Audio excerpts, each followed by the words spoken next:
pergunta que eu queria saber e o Dória também queria saber, porque ele na verdade que sugeriu, né?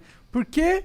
Mas eu também queria saber isso. Por que não tem um trem que vai de São Paulo pro Rio, meu? Por que não tem essa porra? É tipo... Mano, é um trem, é fácil. A gente já inventou isso faz muito tempo, tá ligado? É fácil, mas é caro pra caramba. Mas ia ser muito bom, não ia ser muito bom? Aí, ó. O que acontece, né? A grande questão é a viabilidade financeira mesmo. Então, lá atrás, né, se ventilou muito a ideia de vamos fazer o trem-bala Rio-São Paulo. E o que não fez esse projeto prosperar? Uma incerteza muito grande do ponto de vista de engenharia, então tem uma questão topográfica para você vencer. O trem ele precisa se acomodar, né, a determinados raios de curvatura, volume, inclinações de rampa, enfim. Então, isso torna a obra muito cara. A gente está falando de uma obra que não se sabia exatamente quanto é que custava, mas está na ordem ali de, sei lá, 40 bi, talvez até mais. Para isso funcionar, você precisa ter headways muito baixos, ou seja, a distância entre trens muito pequena, e trabalhar sempre com ocupação máxima e com valores de tarifa altos. E aí você percebe o seguinte: hoje, a grande limitação para a gente ter trem de passageiro no Brasil é que a gente ainda não percebeu que não é tarifa que remunera o serviço que vai botar um projeto desse de pé. Por exemplo, a gente está fazendo muita concessão ferroviária. Retomamos o transporte ferroviário no Brasil. Pô, legal. E todo mundo me pergunta, que é um desejo do brasileiro. Essa sua dúvida é a dúvida do brasileiro geral. Todo mundo pergunta, pô, mas e o trem de passageiro? Eu quero andar de trem. Todo mundo tem esse desejo. Acho que o pessoal vai lá para fora, ou a turma mais antiga andou de trem de passageiro no Brasil. Todo país desenvolvido de verdade tem uma malha ferroviária incrível, né? Exato. Faz parte do desenvolvimento de um país. Se você pegar as nossas concessões, não tem vedação ao transporte passageiro. Ou seja, o concessionário poderia operar passageiro. Por que ele não opera? Porque eu vou suprimir capacidade da via, né? Vou subtrair alguns pares de trem-dia daquela via, e é uma operação que não vai gerar receita, né? Porque é muito melhor estar operando carga, dá muito mais dinheiro, né? Torna o negócio muito mais atrativo. Sempre quem governa a operação é a operação de passageiro, por causa da questão de segurança, etc. Existe um trem de carga que vai de São Paulo para o Rio? Existe. Ah, existe? Existe. Existe a linha da MRS que faz Rio de Janeiro São Paulo. Entendi. Então, o que a gente precisa para dar esse passo na direção do trem de passageiros? Perceber que as operações, e uma coisa que o americano percebeu no século XIX, que as operações de passageiro vão ficar de pé a partir do momento que a gente aprender a explorar as receitas acessórias, que a gente conjugar operações de real estate, operações imobiliárias com a exploração da linha. Entendi. E esse passo pode ser dado a partir do momento que a gente aprovar ou mudar o nosso marco legal e trazer as autorizações para o nosso transporte ferroviário. O que é isso? Hoje, fazer ferrovia no Brasil é uma exclusividade do Estado, o que não faz o menor sentido, cá para nós.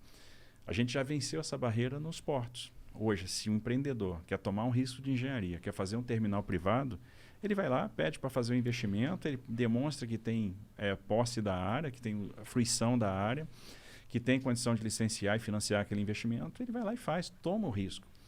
A gente deu essa virada de chave em 93, com a nova lei dos portos, e em 2003 nós demos outra virada de chave importante, que foi, olha, o porto privado vai poder também operar carga de terceiro e não só carga própria. Foi um boom. O que acontece? Hoje, 2/3 da carga movimentada nos portos brasileiros é movimentada em terminais privados. Os terminais privados superaram em muito os portos públicos. Que legal, isso é da hora. Isso é muito bacana. E aí, a mesma coisa, esse mesmo passo a gente tem que dar no transporte ferroviário. Por exemplo, se o cara quer tomar risco de engenharia e ele tem um plano de negócio, às vezes, bilionário, por que ele não pode fazer a ferrovia dele? Vou dar um exemplo. Nós temos papeleiras, indústrias de celulose no Mato Grosso do Sul, com investimentos de 15 bi, 10 bi.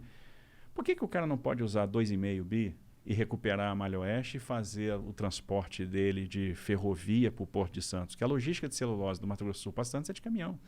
Ou por que ele não pode fazer um ramal de Aparecida do Taboado, onde ela vai se conectar com a Malha Paulista até Três Lagoas?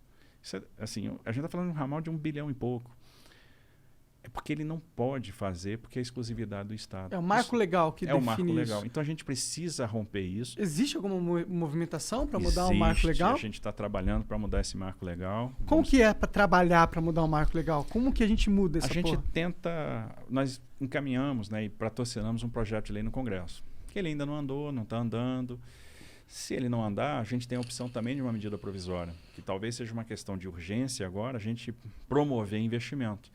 Eu acho que uma das soluções para a pandemia é a gente jogar investimento, que o nosso desafio a partir de agora vai ser gerar emprego. Com certeza. Então, quanto mais investimento, mais emprego, e é uma forma de a gente dar esse passo. No século XIX, de 1854 a 1913, nós tivemos um boom ferroviário no Brasil, com ferrovias autorizadas, todas privadas. Por que elas se tornaram públicas? Porque elas quebraram na década de 30, com a crise de 29, a crise do café, e o governo foi lá e encampou essas ferrovias que tinham dívida com financiadores. Nos Estados Unidos, até hoje, as ferrovias são privadas. Então, as ferrovias são autorizadas. Por isso, lá eu tenho 7 grandes operadores ferroviários e eu tenho 600 operadores de short lines. Eles têm 270 mil quilômetros de ferrovia, contra 28 mil quilômetros que nós temos aqui. E estamos fazendo bastante. Assim, a gente já contratou 30 bi de investimento privado em ferrovia. A gente deve chegar até o final do ano que vem com 60 bi. É um impulso ferroviário sem precedente. A gente está plantando as sementinhas que vão fazer com que o transporte ferroviário chegue lá em 2035 com 35%, 36% de participação na matriz de transporte. Então a gente sai dos 20% de hoje para 35%, 36%. A gente vai chegar perto do que um país desenvolvido tem, que é em torno de 40%.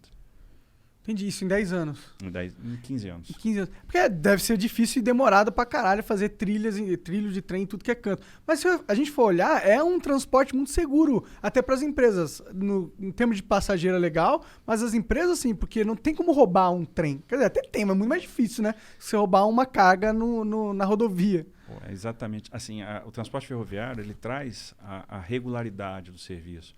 O cara sabe que às vezes vai ter uma velocidade de deslocamento menor, mas vai transportar um grande volume, né? Então, um trem carregado, um trem desse de 120 vagões, ele vai tirar 240 bitrens da rodovia, 300 bitrens da rodovia.